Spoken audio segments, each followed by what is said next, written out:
ನೆಲದ ಮೇಲೆ ನಿಂತು ಆಕಾಶದಾಗ ಹಾರಾಡ್ಬೇಕಂದ್ರೆ ಆಗೋದಿಲ್ರಿ, ಸ್ವಲ್ಪ ಪ್ರಯತ್ನ ಪಡಲೇಬೇಕು.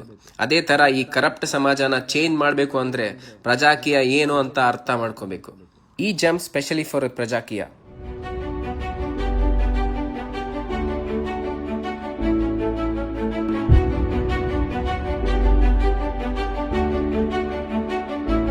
ಸ್ವಾರ್ಥ, ಈ ಸ್ವಾರ್ಥಕ್ಕೋಸ್ಕರ ನಿಮ್ ವೋಟ್ಗಳನ್ನು ಮಾರ್ಕೊಂಡ್ಬಿಟ್ಟಿದ್ದೀರಾ. ಜಾತಿಗೋಸ್ಕರ, ಧರ್ಮಕ್ಕೋಸ್ಕರ, ಭಾಷೆಗೋಸ್ಕರ, ಸೀರೆ, ಚಡ್ಡಿ, ಸಾರಾಯಿ, ಕಿತ್ತೋಗಿರೋ ನೋಟ್ಗೋಸ್ಕರ ವೋಟನ್ನು ಮಾರ್ಕೊಂಡ್ಬಿಟ್ಟಿದ್ದೀರಾ ನೀವು. ಯಾಕಂದ್ರೆ ನಾನೊಬ್ಬ ಚೆನ್ನಾಗಿದ್ರೆ ಸಾಕು, ಯಾವ ಪ್ರಪಂಚ ಆಳಗೋರು ನನಗೇನು. ಈ ನಿಮ್ಮ ಸ್ವಾರ್ಥ, ಈ ನಿಮ್ಮ ಪಾಪ ಇವತ್ತು ನೀವು ಅನುಭವಿಸ್ತಾ ಇರ್ಬೋದು, ನಾಳೆ ಖಂಡಿತ ನಿಮ್ ಮಕ್ಕಳುಗಳು ಅನುಭವಿಸ್ತಾರೆ. ಜ್ಞಾಪಕ ಇಟ್ಕೊಂಡು. ಹಾಯ್, ನಾನು ಆನಂದ್. ಈಗಷ್ಟೇ ನೀವು ನಂದು ಸ್ಕೈ ಡೈವ್ ಜಂಪ್ ನೋಡ್ಕೊಂಡು ಬಂದ್ರಿ. ನಾನು 49 ಟೈಮ್ಸ್ ಜಂಪ್ ಮಾಡಿದ್ದೀನಿ.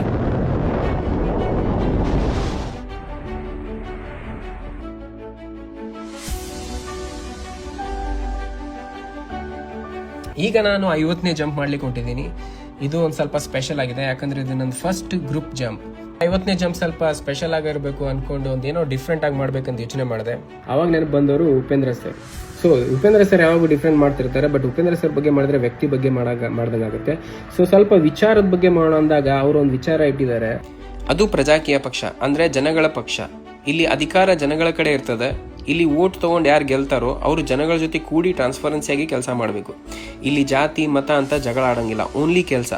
ಉಪೇಂದ್ರ ಅವ್ರು ಏನ್ ಹೇಳ್ತಾರೆ, ನಾನು ಇನ್ ಮುಂದೆ ವಿಚಾರಕ್ಕೆ ವೋಟ್ ಆಗಲ್ಲ, ನಾನು ಹಣ ಇಸ್ಕೊಂಡು ವೋಟ್ ಆಗಲ್ಲ, ನಾನು ಯಾವುದೇ ಬೇರೆ ಕಾರಣಕ್ಕೆ ವೋಟ್ ಆಗಲ್ಲ. ನನ್ನ ಟ್ಯಾಕ್ಸ್ ಮನಿ ಟ್ರಾನ್ಸ್ಪರೆನ್ಸಿ ಆಗಬೇಕು, ನನಗೆ ವರದಿ ಕೊಡಬೇಕು, ನನ್ನ ಇನ್ವಾಲ್ವ್ಮೆಂಟ್ ಇರಬೇಕು, ನಂದು ಒಂದು ಇದು ತಗೊಬೇಕು ಒಪಿನಿಯನ್. ಈ ತರದ್ದು ಒಂದು ಸಿಸ್ಟಮ್ ಬೇಕು ನನಗೆ ಅನ್ನೋದಷ್ಟೇ ನನ್ನ ಇದಾಗಿರ್ಬೇಕು ಅಷ್ಟೇ. ನನಗೆ ಬೇರೆ ಯಾವುದನ್ನು ತಲೆ ಕೆಡಿಸ್ಕೊಂಬಾರ್ದು. ಅದೇ ಪ್ರಜಾಕೀಯ. ಕಾಕ್ರೋಚ್ ಪಾರ್ಟಿ ಅಂತೇಳಿ ಇಷ್ಟು ಎಲ್ಲ ಜನ ಫಾಲೋ ಅಪ್ ಮಾಡತ್ತಾರೆ, ಬಟ್ ಕರ್ನಾಟಕದೊಳಗಡೆ ಆಲ್ರೆಡಿ ಇದಕ್ಕಿಂತ ಸ್ಟ್ರಾಂಗ್, ಪ್ಯೂರ್ ಮತ್ತೆ ಡಿಫ್ರೆಂಟ್ ಆಗಿರೋ ಪಕ್ಷ ಆಲ್ರೆಡಿ ಐತಿ, ಅದು ಪ್ರಜಾಕೀಯ.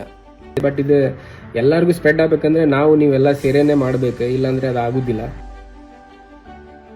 ಅದಕ್ಕೆ ನಾ ಈ ಪ್ರಜಾಕೀಯ ಟಿ ಶರ್ಟ್ ಹಾಕೊಂಡು ಸ್ಕೈ ಡೈವ್ ಮಾಡ್ತಾ ಇದ್ದೀನಿ. ಸ್ಕೈ ಡೈವ್ ಅಲ್ಲಿ ಈ ಇಕ್ವಿಪ್ಮೆಂಟ್ ಗೇರ್ನ ನಾವು ರಿಗ್ ಅಂತ ಕರಿತೀವಿ. ಇದು ಬಹಳ ಇಂಪಾರ್ಟೆಂಟ್ ರೋಲ್ ಪ್ಲೇ ಮಾಡುತ್ತೆ ನಮ್ಮ ಲೈಫ್ ಸೇವ್ ಮಾಡಲಿಕ್ಕೆ. ಇದ್ರ ಬಗ್ಗೆ ನಮಗೆ ಬಹಳ ಟ್ರೈನಿಂಗ್ ಆಗಿರುತ್ತೆ, ಅದು ಹೆಂಗೆ ವರ್ಕ್ ಮಾಡುತ್ತೆ ಎಲ್ಲ ಇನ್ಫಾರ್ಮೇಶನ್ ಇರುತ್ತೆ. ಹಂಗೆ ಪ್ರಜಾಕೀಯ ಏನು ಅಂತ ಗೊತ್ತಾಗಬೇಕಂದ್ರೆ ದಿ ರಿಯಲ್ ಪ್ರಜಾಕೀಯ ಅಂತ ಆ್ಯಪ್ ಇದೆ, ಡೌನ್ಲೋಡ್ ಮಾಡ್ಕೊಳ್ರಿ. ಫುಲ್ ಇನ್ಫಾರ್ಮೇಶನ್ ಫ್ರೀ ಆಗಿದೆ, ಚೆಕ್ ಮಾಡ್ರಿ. ನಿಮ್ಮ ಮುಂದಿನ ಲೈಫನ್ನು ಸೇವ್ ಮಾಡ್ಕೊಳ್ರಿ. ಯಾಕಂದ್ರೆ ಇಲ್ಲಿ ಜನ ಚೇಂಜ್ ಆಗಬೇಕು. ಜನ ಅಂದ್ರೆ ಯಾರು? ನಾನು ಅನ್ನೋದು ಒಂದಿದೆಯಲ್ಲ, ಅದು ಬಹಳ ಪವರ್ಫುಲ್. ನೀವು ಒಬ್ಬ ಅನ್ನೋದಿದೆಯಲ್ಲ, ತುಂಬಾ ಪವರ್ಫುಲ್. ಸರ್ ನಾನು ಒಬ್ಬ ಆದ್ರೆ ಹಿಂಗೆ ಸರ್ ಅನ್ನೋದು ರಾಂಗ್. ಅದು ಆಕ್ಚುಲಿ ನೀವೊಬ್ಬರೇ ನಿಮ್ ಜೀವನ ಬದಲಾಯಿಸ್ಕೊಳಕ್ ಸಾಧ್ಯ. You should give importance to yourself. ನಾನು ಅನ್ನೋನು ಚೇಂಜ್ ಆದ್ರೆ ಎಲ್ಲ ಚೇಂಜ್ ಆಗುತ್ತೆ.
ಕೊನೆಗೆ ನಾನು ಒಬ್ಬನೇ ಉಳ್ಕೊಂಡೆ, ಬಟ್ ನಾನು ನನ್ನ ಹೋಪ್ಸ್ ಕಳ್ಕೊಂಡೇ ಇಲ್ಲ.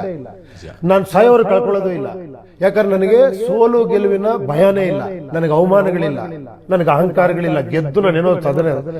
ಈ ಬದಲಾವಣೆ ಆಗೋದು ನನ್ನಿಂದಲ್ಲ ಅಂತಾನೂ ಗೊತ್ತಿದೆ ನನಗೆ. ನಾನು ಬಂದು ಈ ಜನನೆಲ್ಲ ಬದಲಾಯಿಸ್ಬಿಡ್ತೀನಿ, ದೇಶ ಬದಲಾಯಿಸ್ಬಿಡೋದು ಮೂರ್ಖತನ ನನಗಿಲ್ಲ. ನನ್ನ ಕರ್ತವ್ಯ ನನಗನ್ಸಿರೋ ಸತ್ಯ ಹೇಳ್ತಾ ಹೋಗ್ತೀನಿ ಅಷ್ಟೇ, ನನ್ನ ಸ್ಯಾಟಿಸ್ಫ್ಯಾಕ್ಷನ್ಗೋಸ್ಕರ. ನಂದು ದೇಶ ಇದು, ನಂದೊಂದು ಕರ್ತವ್ಯ ಇದೆ.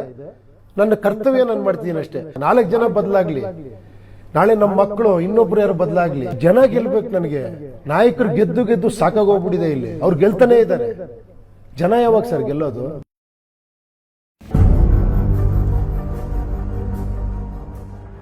ಈ ವಿಚಾರನ ಇಷ್ಟು ರಿಸ್ಕ್ ತಗೊಂಡು ಮಾಡಿದ್ದೀನಿ. ನಿಮ್ಗೇನಾದರೂ ಕರೆಕ್ಟ್ ಅನಿಸಿದ್ರೆ ಎಲ್ರಿಗೂ ಶೇರ್ ಮಾಡಿ.